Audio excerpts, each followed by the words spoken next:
how fingerprints end up on surfaces. When a person touches a surface, they usually leave sweat, oil, and fatty acids from the skin and other contaminants. These residue create latent fingerprints.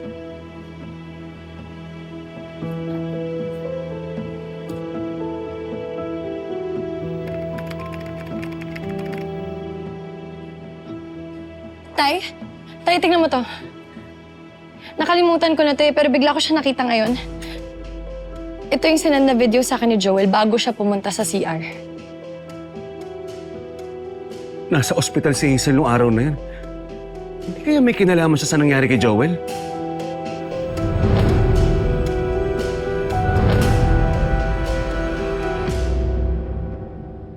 Sir, yung babae pong yan, suspetsa namin may kinalaman po yan sa pagkamatay ni Joel.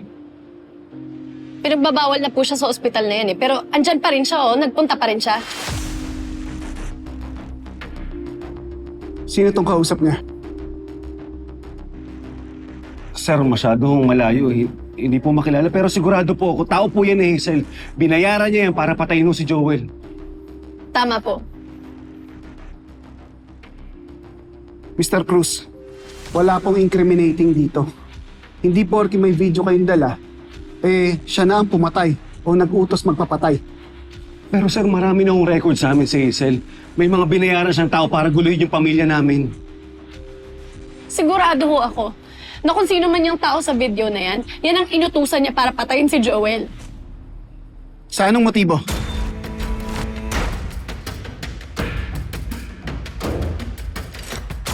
Sir, ano namang dahilan para isan sa akin ni Joel ang video na yan kung hindi importante? Sigurado ako na may gusto siyang sabihin sa aking mensahe. Pero hindi niya natuloy, hindi niya nagawa kasi nga pinatay siya. Sir, ma'am, hindi po natin pwedeng akusahan ang isang tao ng dahil lamang sa haka-haka. Pasensya na po, pero kailangan natin na matibay na ebidensya para suportahan lahat ng sinasabi niyo. May ibang paraan para malaman natin yung totoo.